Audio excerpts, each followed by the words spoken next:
Commander Zethkar stood on the bridge of his warship, watching the third planet from the yellow star grow larger on the main screen.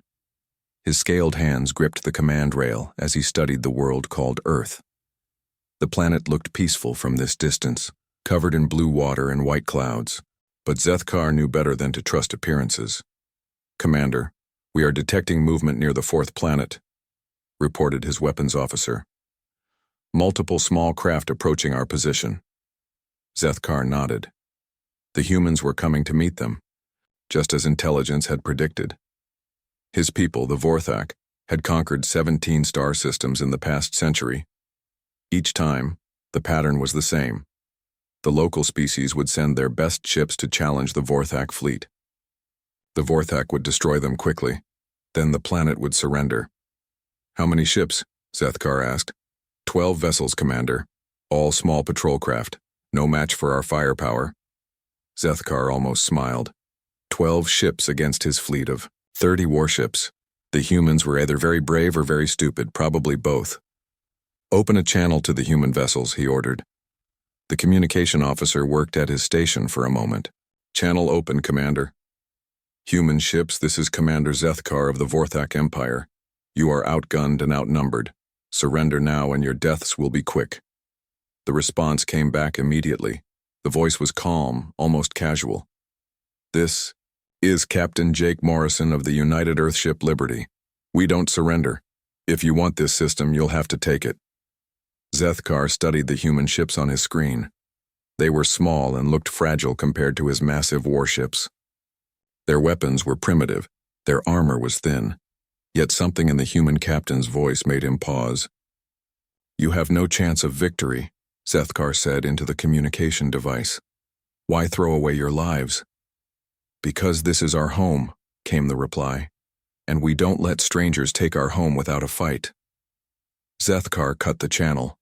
He had heard similar words from other species, but they usually surrendered after the first exchange of fire. The humans would learn quickly enough. "All ships, prepare for battle," he commanded. "Destroy the human vessels." The Vorthak fleet moved forward. Their weapons powered up, casting a red glow across the darkness of space. The human ships spread out, forming a loose formation. Zethkar watched them with professional interest.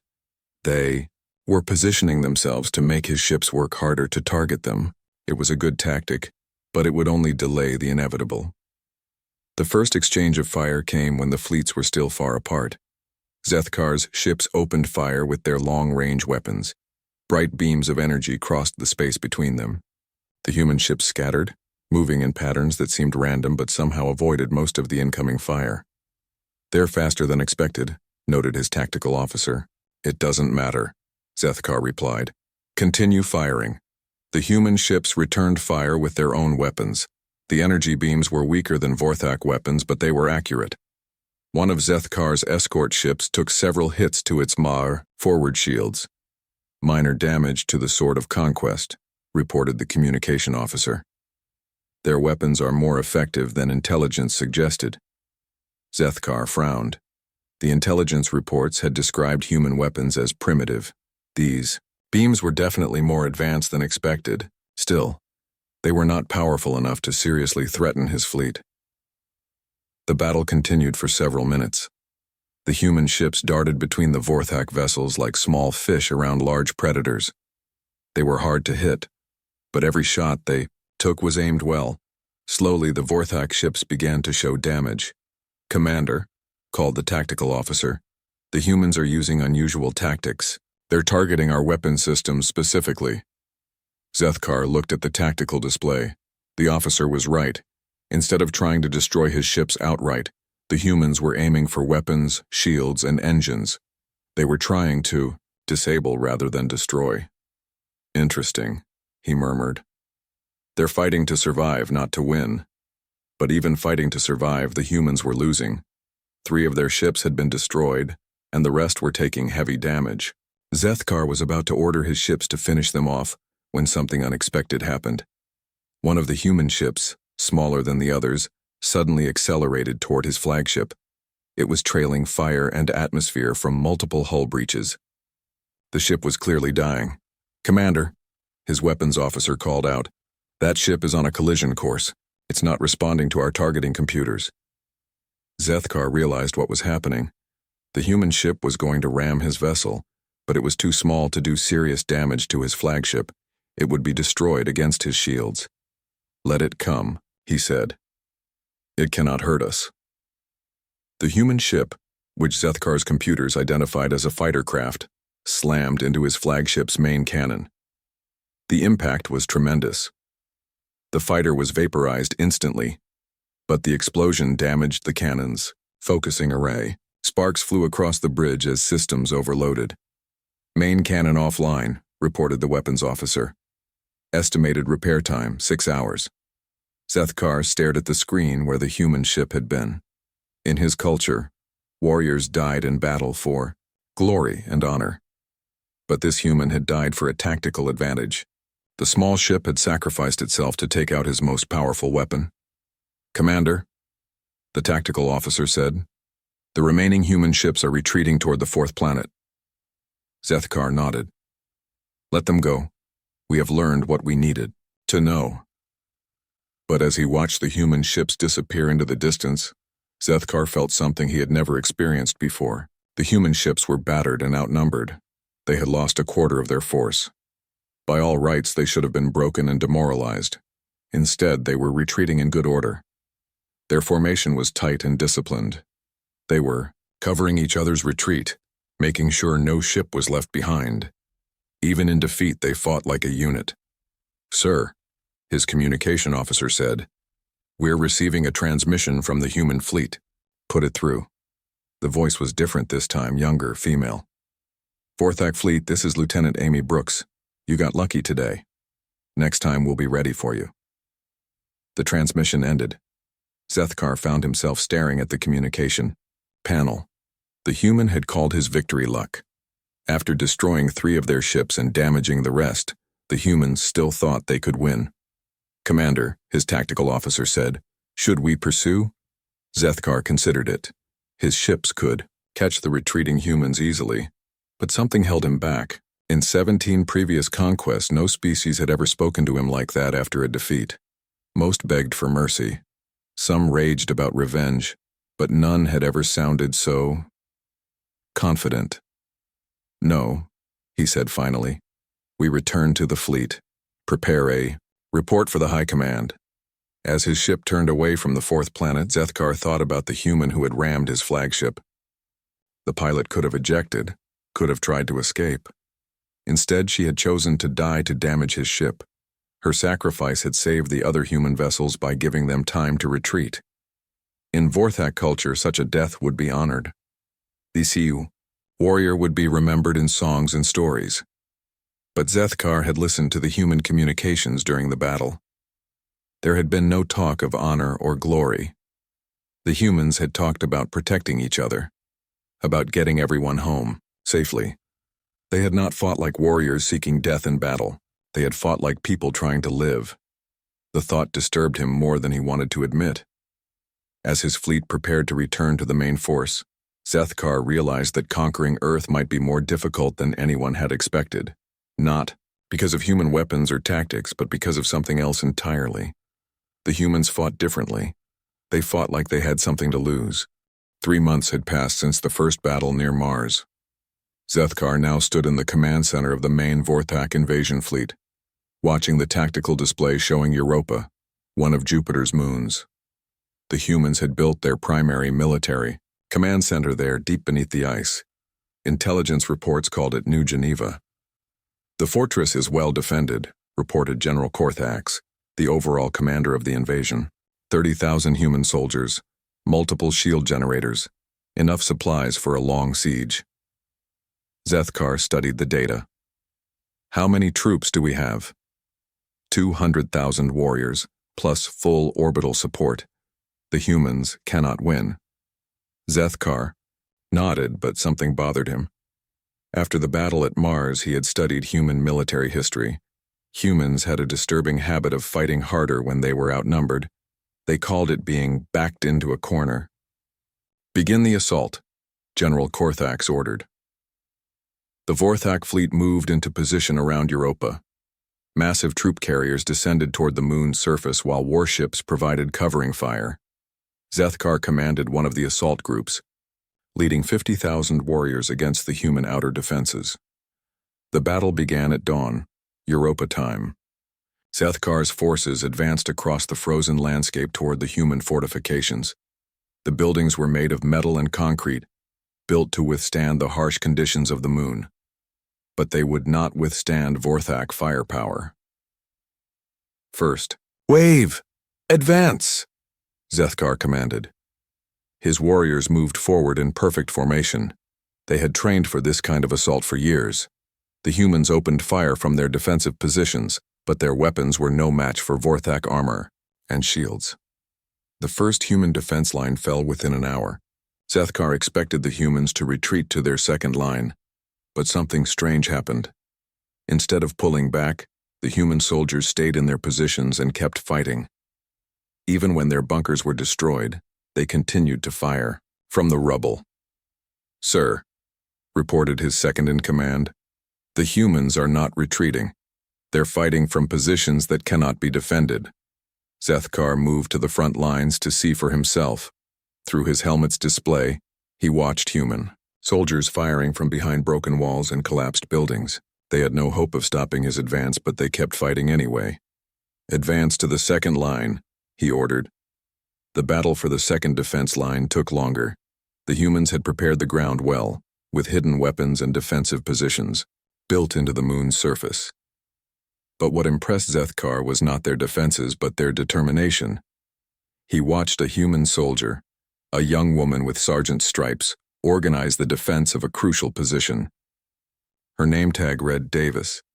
She moved between her troops, checking on wounded soldiers and directing fire. When a Vorthak plasma cannon destroyed her position, she simply moved to another one and continued fighting. That human commander, Zethkar, said to his aide, "She's been fighting for 6 hours without rest. Shall we target her specifically, sir?" Zethkar considered it. In Vorthak warfare, eliminating enemy commanders was a priority. But he found himself curious about this human female. She was clearly exhausted, but she never stopped moving, never stopped fighting. The second line fell after 2 days of fighting. The humans retreated to their third and final defensive line, but they did not run. They moved in good order, covering each other's withdrawal. They carried their wounded with them, refusing to leave anyone behind. "Impressive discipline," admitted Zethkar's aide. "Yes," Zethkar agreed, "but they're still losing." The final assault began on the 4th day. Zethkar's forces had surrounded the human command center, a massive underground complex built into Europa's ice. The humans had nowhere to retreat. This was their last stand. General Lisa Carter commanded the human forces. Zethkar had intercepted her communications and knew she was considered one of Earth's best military leaders. She had 30,000 troops left, facing his 200,000. "Human commander," Zethkar broadcast on an open channel, "You are surrounded. Your position cannot be held. Surrender now and your soldiers will be treated according to the laws of war." The response came back immediately. "This is General Carter. We don't surrender, we don't retreat. This is where we make our stand." Zethkar had heard similar words before, but something in the human general's voice was different. She was not angry or desperate. She sounded calm, almost peaceful, like someone who had already accepted what was going to happen. The final battle lasted 3 days. Zethkar's forces attacked from every direction, but the humans held their positions. They fought from bunkers, from tunnels, from the ruins of their own buildings. When their heavy weapons were destroyed, they used light weapons. When their light weapons ran out, they used hand weapons. On the second day, Zethkar witnessed something that would stay with him forever. A human soldier, barely old enough to be called an adult, was defending a narrow passage that led to the Human Medical Center. His name tag read Stone. He was alone, his entire squad killed in the previous assault. "Private Stone," Zethkar heard on the human communication channel. "Fall back to the secondary position." "Negative, sir," the young human replied. "If I leave this position, your wounded are exposed. I'm staying." Zethkar watched through his tactical display as the young human fought alone for 6 hours. Wave after wave of Vorthak warriors tried to break through the passage, but the human held them back. He used every piece of cover, every tactical advantage he could find. When the human was finally wounded, Zethkar expected him to retreat or surrender. Instead, the young soldier continued fighting from behind his barricade. He called in orbital bombardment on his own position, directing the fire even as Vorthak warriors closed in on him. "Fire mission complete," the human said into his radio. "Passage is clear. Medical center is secure." Those were his last words. When Zethkar's forces finally took the position, they found the young human's body still holding his weapon. Around him lay the bodies of 50 Vorthak warriors.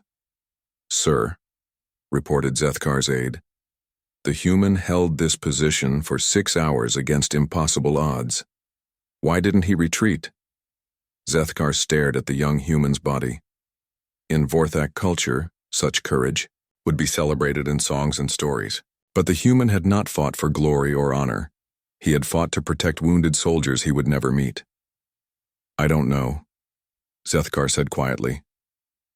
The battle ended on the third day when Zethkar's forces finally broke through the human lines. General Carter and her remaining troops made their last stand in the command center itself. When the fighting was over, fewer than 100 humans remained alive. Zethkar found General Carter in the ruins of her command post. She was wounded but still conscious. Around her lay the bodies of her staff still at their posts. "General," Zethkar said, "you fought well. Your soldiers showed great courage." Carter looked up at him with tired eyes.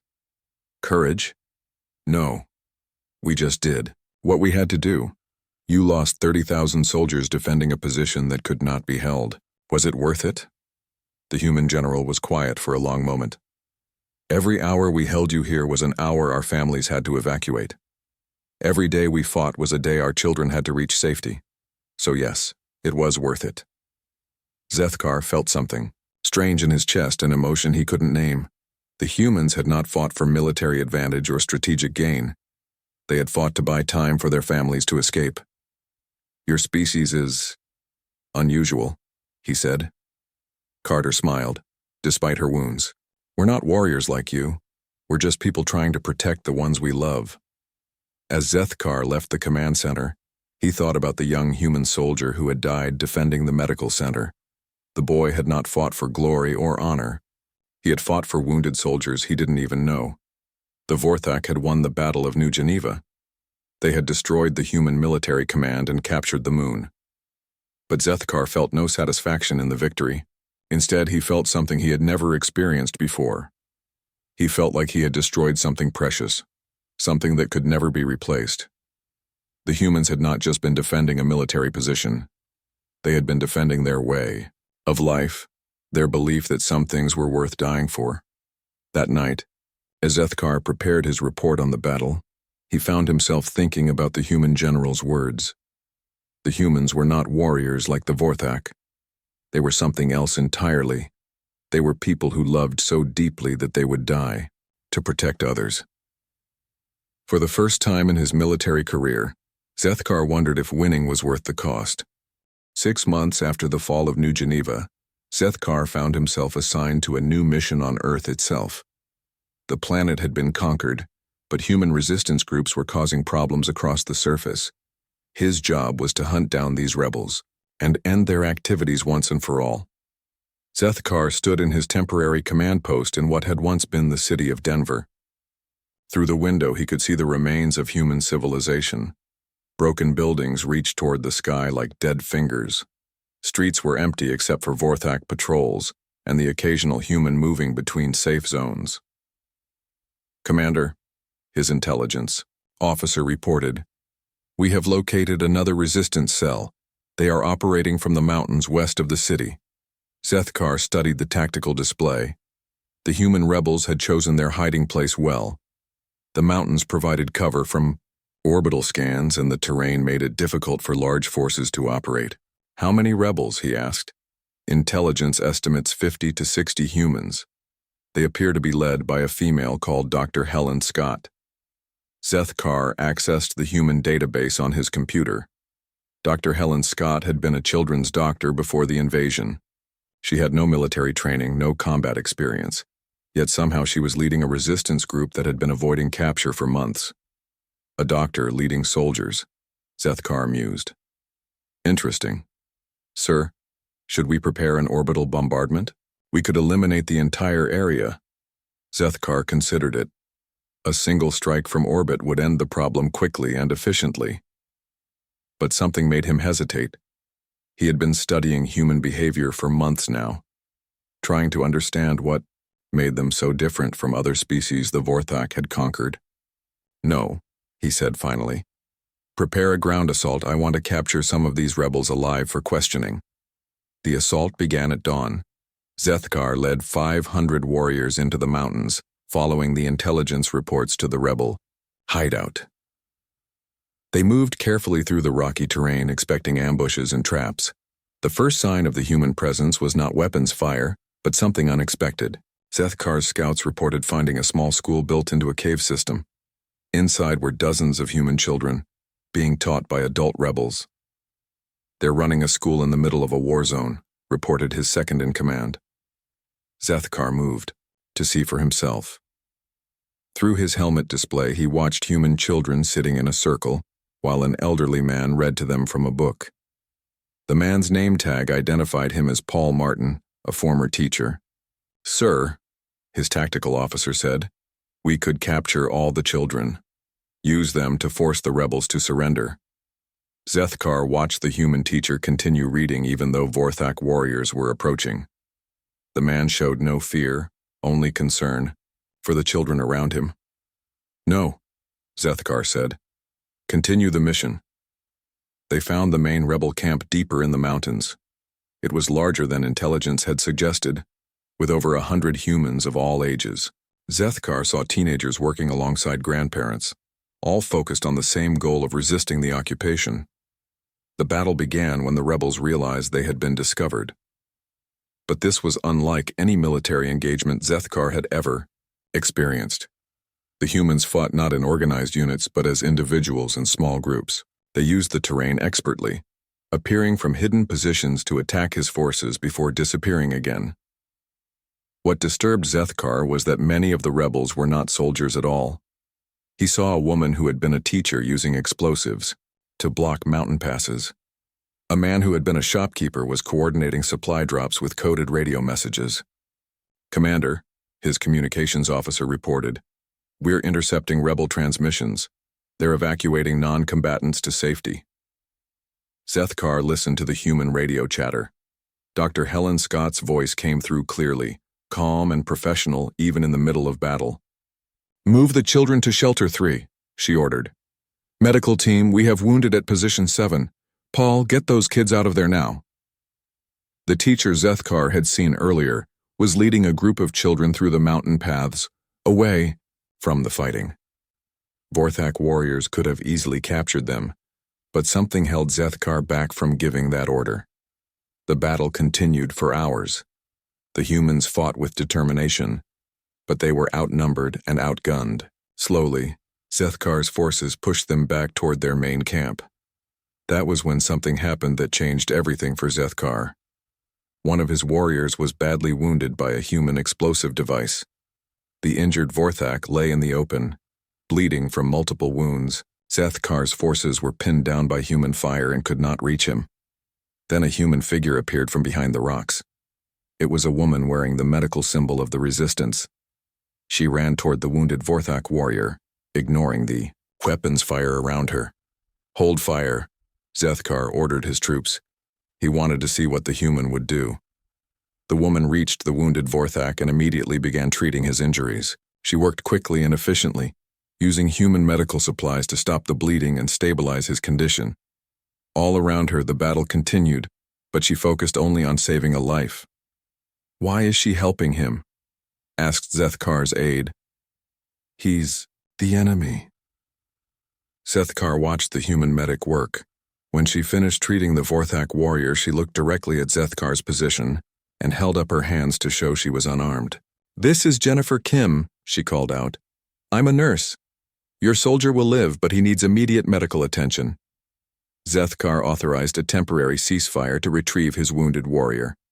As his troops carried the injured Vorthak to safety, he approached the human nurse. "Why did you save him?" he asked through his helmet's translator. Jennifer Kim looked tired but determined.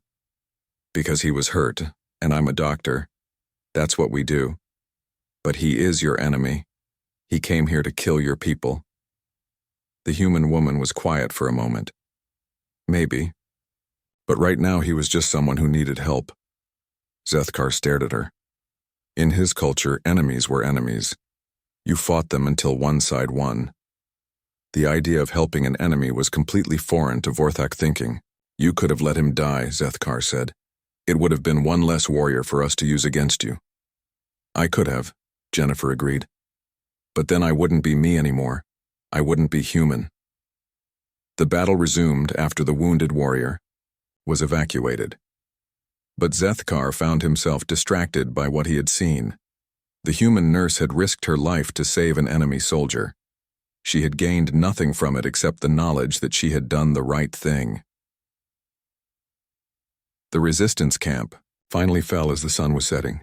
Most of the rebels escaped deeper into the mountains, but Zethkar's forces captured several dozen, including Dr. Helen Scott and the teacher, Paul Martin. Zethkar questioned Dr. Scott personally. She was a small woman, probably in her 40s, with kind eyes and gentle hands. Nothing about her looked like a military leader. "Dr. Scott," Zethkar said, "you were a children's doctor. Why are you leading a resistance movement?" "Because someone has to," she replied simply. "These people need leadership, and I was there to provide it. You have no military training, no combat experience. How do you expect to defeat the Vorthaka Empire?" Dr. Scott smiled sadly. "We don't expect to defeat you, Commander. We just expect to remain human." "What does that mean?" "It means we take care of each other. We protect our children. We remember who we were before you came. We don't let you take away what makes us human." Zethkar studied the human doctor. "Even if it means your death?" "Especially if it means our death. Because the moment we stop caring about each other, the moment we stop helping those who need help, you've already won. Not just the war, but our souls." That night, Zethkar sat in his command post reviewing the day's events. His forces had achieved their objective. They had broken up the resistance cell and captured its leaders. By any military standard, it had been a successful operation, but Zethkar felt no satisfaction. Instead, he kept thinking about the human nurse who had saved his wounded warrior. She had gained nothing from her action except the knowledge that she had done the right thing. He thought about Dr. Scott's words. The humans were not fighting to win the war. They were fighting to remain human. They were fighting to preserve something that Zethkar was only beginning to understand. The Vorthak were warriors. They lived for battle, for conquest, for the glory of victory. But the humans were something else. They were people who cared more about saving lives than taking them. People who would risk everything to help a child learn to read or to treat a wounded enemy. For the first time since the invasion began, Zethkar wondered what his people were really fighting for. They had conquered Earth, but what had they gained? Territory, resources, or had they destroyed something precious that could never be replaced? As he prepared his report on the day's operation, Zethkar found himself leaving out certain details. He did not mention the nurse who had saved his warrior. He did not include Dr. Scott's words about remaining human. Some things, he realized, were too important to put in a military report. 2 years into the occupation of Earth, Zethkar found himself fighting in the ruins of Chicago. The humans had turned the dead city into a maze of hiding places and ambush points. Every building could hide rebels. Every street could become a battlefield. Zethkar led his patrol through the empty streets, watching for signs of human activity. The city had been beautiful once, he could tell. Tall buildings reached toward the sky, and wide roads showed where millions of humans had once lived and worked. Now it was a graveyard of broken concrete and twisted metal. "Contact ahead," reported his scout. "Human resistance fighters in the building complex to the north." Zethkar raised his weapon and signaled his troops to spread out. They had been hunting this particular group of rebels for weeks. Intelligence said they were led by a former construction worker named Bill Murphy, who had turned his knowledge of building structures into deadly trap-making skills. The battle began when Zethkar's troops entered the first building. Explosions echoed through the structure as human-made traps activated. His warriors fought room by room, floor by floor, against enemies who knew every hiding place in the building. "Sir?" called his second-in-command. "We have the humans trapped, on the upper floors. Should we call in air support?" Zethkar was about to agree when something went wrong. A massive explosion shook the building. Debris fell from the ceiling and emergency lights flickered on and off. Part of the floor collapsed, separating Zethkar from most of his troops. "Commander, are you injured?" came a voice through his helmet. Radio Zethkar checked his armor systems. Several warnings flashed red on his display. His left leg was damaged, and his weapon was broken. Worse, he was alone and cut off from his forces. "I am wounded but functional," he reported. "Continue the mission. I will find another way out." But as Zethkar tried to move, pain shot through his leg. The injury was worse than he had thought. His armor's medical system warned him about internal bleeding. He needed help soon, or he would die in this ruined building. He heard footsteps approaching through the smoke and dust. Human voices spoke quietly nearby. Zethkar prepared to fight with his sidearm, expecting the rebels to finish him off. Instead, a human woman appeared through the smoke. She was young, probably in her 20s, wearing the simple clothes of a civilian. Her hands were raised to show she carried no weapons. "Don't move," she said calmly. "You're hurt badly. I'm a medic." Zethkar stared at her through his helmet display. The woman was clearly a rebel, but she was approaching him without fear. More importantly, she wanted to help him. "Why?" he asked through his translator. "Because you're injured, and I know how to help injured people. That's what I do." The woman knelt beside him and began examining his wounds with professional skill. Her name tag read Rachel Torres.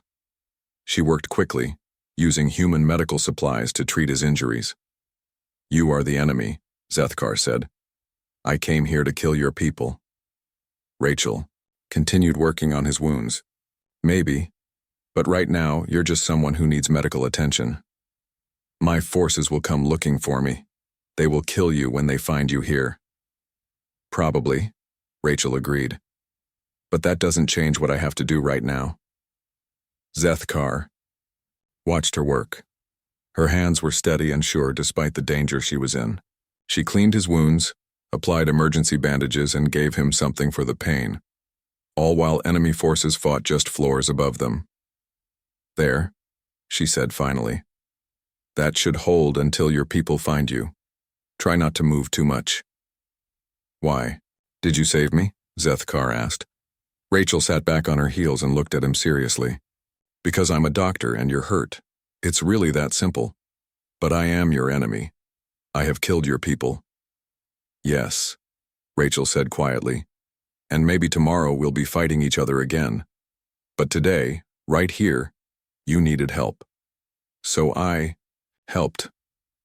Something about her words made Zethkar's chest feel strange.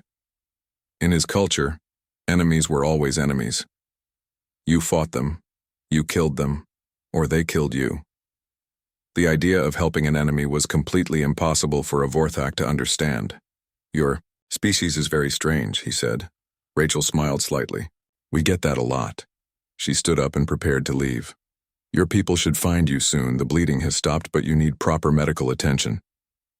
"Wait," Zethkar called. "What is your name?" "Rachel Torres.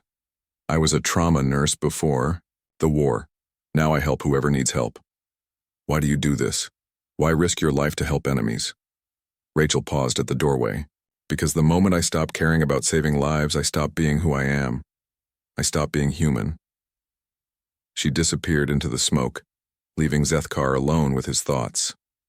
20 minutes later, his troops found him and carried him to safety. But the memory of the human medic stayed with him. During his recovery, Zethkar began accessing human cultural databases more frequently. He read their history, their literature, their philosophy. What he found disturbed him in ways he could not explain. He learned about human wars throughout their history. The humans had fought terrible conflicts, killing millions of their own kind. But after every war, they had tried to heal. They built hospitals for their enemies. They created laws to protect prisoners. They established organizations to help refugees and orphans. Zethkar read about something called the Geneva Convention, rules that humans had created to limit the brutality of war. Even in their most violent conflicts, humans tried to preserve some measure of mercy and compassion. He studied human medical ethics, the rules that doctors like Rachel Torres followed. They took oaths to help all people, regardless of who they were or what they had done. Enemy or friend, the oath was the same. Most disturbing of all, Zethkar learned about human concepts of forgiveness and redemption. Humans believed that people could change, that enemies could become friends, that hatred could be overcome with understanding. The Vorthak had no equivalent concepts. In their culture, enemies remained enemies forever. Conquest was final. The defeated served the victors until death.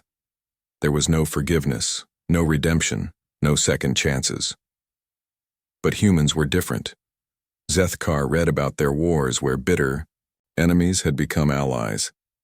He learned about human doctors who had treated the soldiers who had invaded their countries. He read about teachers who had educated the children of their former enemies. One story particularly disturbed him. During a conflict called World War II, human medics had treated wounded enemy soldiers with the same care they gave their own troops. They had risked their lives to save people who had been trying to kill them just hours before. Why? Zethkar asked aloud in his quarters. Why would they do such things? He found part of the answer in human philosophy and religion. Humans believed in something they called the value of life. Every human life was considered precious, regardless of nationality, race, or belief. This concept was so fundamental to human thinking that it appeared in every culture on their planet. Zethkar tried to understand this idea, but it was alien to everything he had been taught. Vorthak society valued strength, courage, and loyalty to the empire. Individual lives mattered only as they served the greater good of the species, but humans seemed to believe that every individual life had value in itself, not because of what that person could do for others, but simply because they existed, even enemies, even people who had done terrible things. As Zethkar studied these concepts, he began to understand why the human medic had saved his life. It was not because she expected anything in return. It was not because she thought he would become her ally. She had saved him because in her mind, his life had value regardless of who he was or what he had done. The realization was terrifying. If humans were right about the value of life, then what were the Vorthak doing? They had conquered 17 star systems, destroying billions of lives in the process. They had justified it as necessary for the Empire's growth and strength. But what if every one of those lives had been precious? What if every human they had killed had been someone's child, someone's parent, someone's friend? What if the Vorthak were not glorious conquerors, but simply destroyers of irreplaceable things?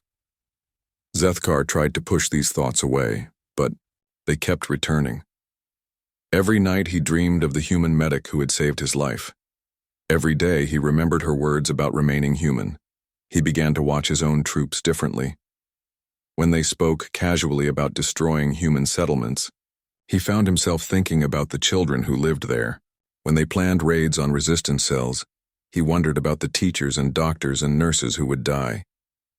For the first time in his life, Zethkar began to question whether winning was worth the cost.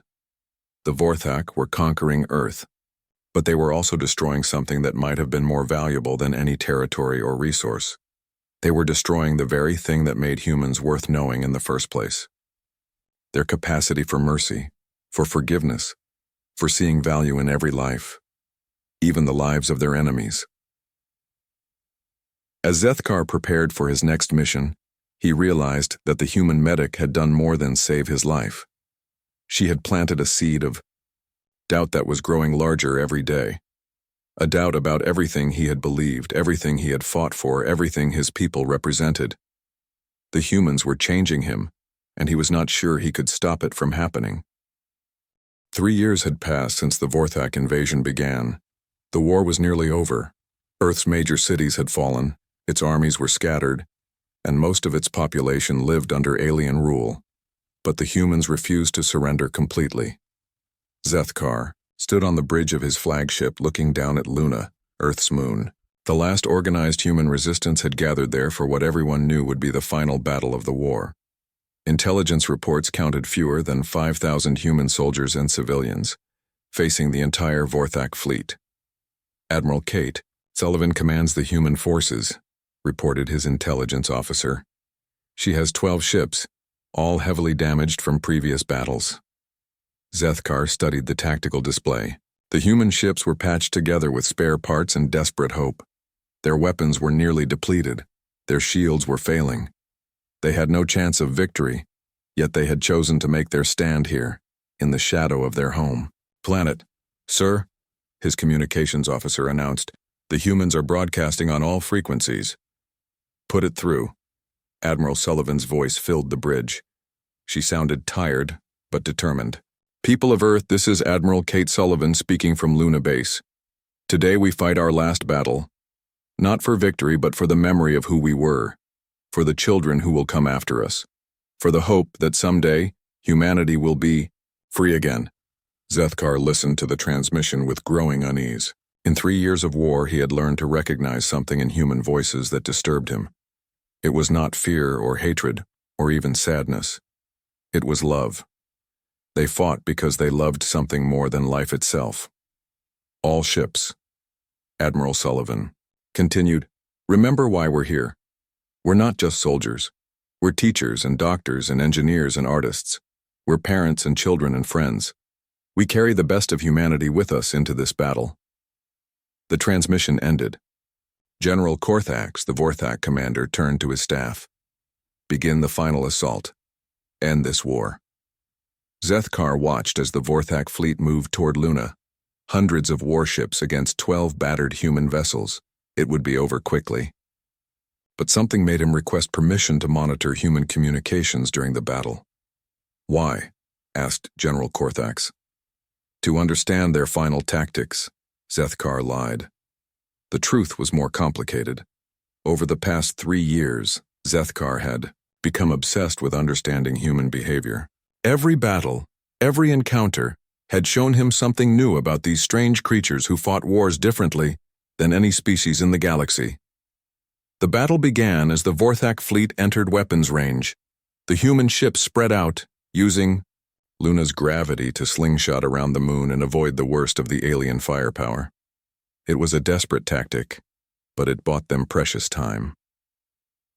Zethkar listened to the human communications as the battle raged. What he heard would haunt him for the rest of his life.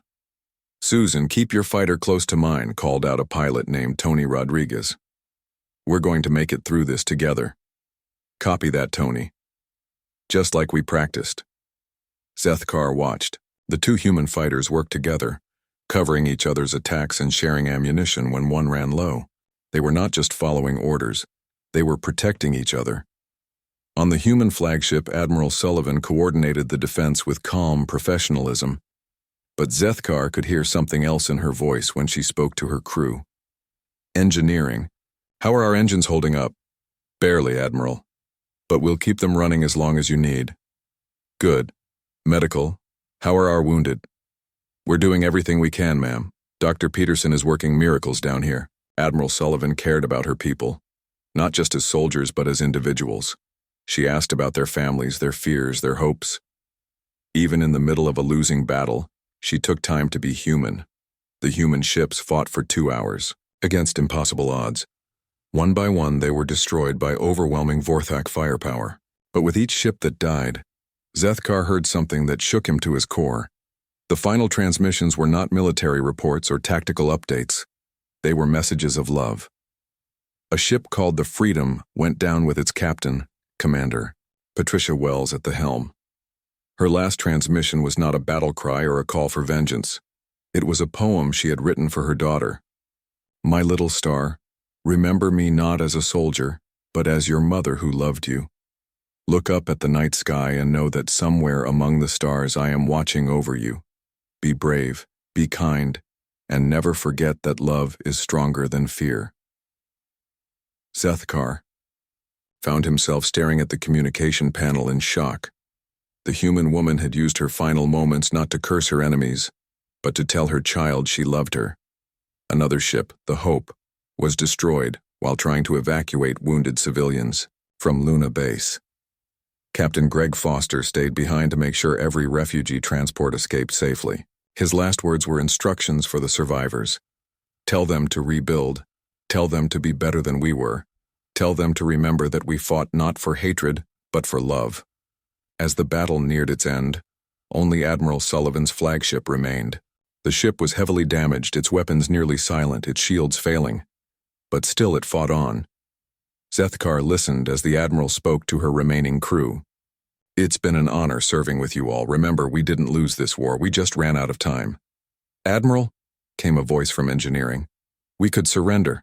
Maybe some of us would survive. No, Sullivan replied firmly. We made a promise. To fight for humanity's future. We keep our promises. The final assault came from all sides. Dozens of Vorthak ships converged on the human flagship, pouring fire into its hull. But even as the ship died around them, the humans continued to broadcast.